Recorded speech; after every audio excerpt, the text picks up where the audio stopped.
Hello' বন্ধুসকল, আজি আন এটি ভিডিঅ' লৈ আপোনালোকৰ ওচৰলৈ আহিছোঁ। কাৰণ ভিডিঅ'টি কৌতুকৰ ওপৰত ভিত্তি কৰিয়েই ভিডিঅ' অনা হৈছে। কাৰণ আজি বিভিন্ন ডাঙৰ ডাঙৰ অনুষ্ঠানবোৰে কৌতুক বনাই মেলি তেওঁলোকে মানুহক হহুৱাই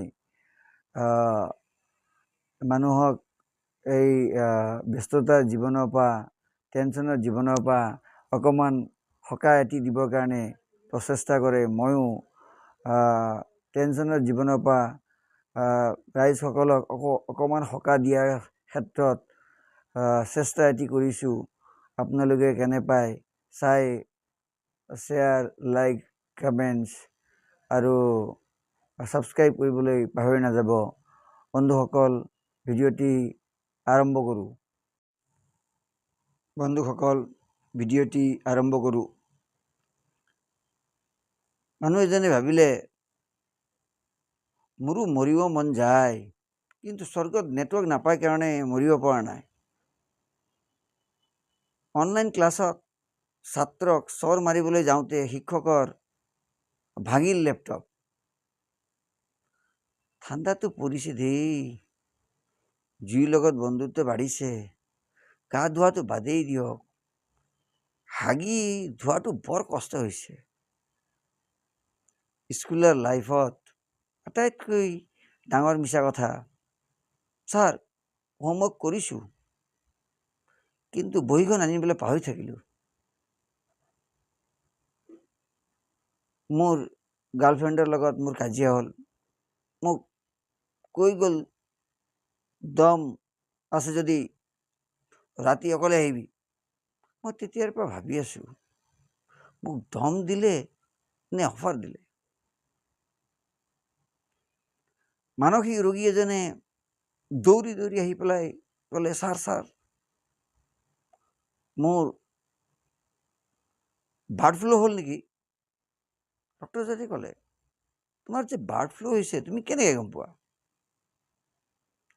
ৰোগীজনে ক'লে, ছাৰ মোৰ খুব উৰিব মন যায়। এজন গিৰিয়েকে পত্নী নিজৰ মনৰ কথা কৈছে। গিৰিয়েকে ক'লে, তোমাক বিয়া কৰাই মোৰ এটা বিশেষ লাভ হৈছে। পত্নীয়ে ক'লে, কি লাভ হৈছে? গিৰিয়েকে ক'লে, মই কৰা পাপৰ শাস্তি এইটো জনমতে পাই গৈছোঁ। আলু পিটিকা ভাষাৰে হাঁহি বিলাওঁ।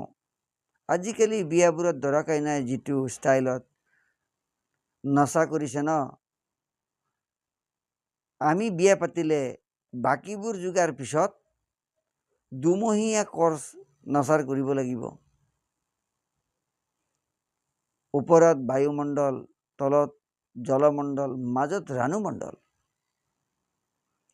ৰাতিপুৱা হ'লে গুড মৰ্ণিং দিয়া মানুহ এজনো বিচাৰি নাপাওঁ।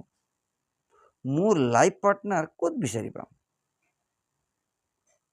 ৰন্টুদাই মূৰত আৰু ডিঙিত চেম্পু লগাই গা ধুই আছে। টুকাই দেখা পাই ক'লে, ঐ পাগল হৈছে নেকি, চেম্পু মূৰতহে লগাই। ৰন্টুদাই ক'লে, চালা তই পাগল, তোৰ ঘৈণীয়েৰা পাগল, তোৰ গোটেই পৰিয়াল পাগল। দেখা নাই ইয়াত লিখা আছে হেড এণ্ড শ্বল্ডাৰ।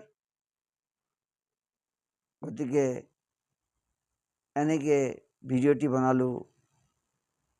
গতিকে আপোনালোকক অকণমান এই টেনশ্যনে আৱৰি থকা জীৱনটোক সকাহ দিয়া এটি প্ৰয়াস কৰিলোঁ। কেনে পালে লাইক, শ্বেয়াৰ, কমেণ্ট, ছাবস্ক্ৰাইব কৰিবলৈ পাহৰি নাযাব। Thank you and good night.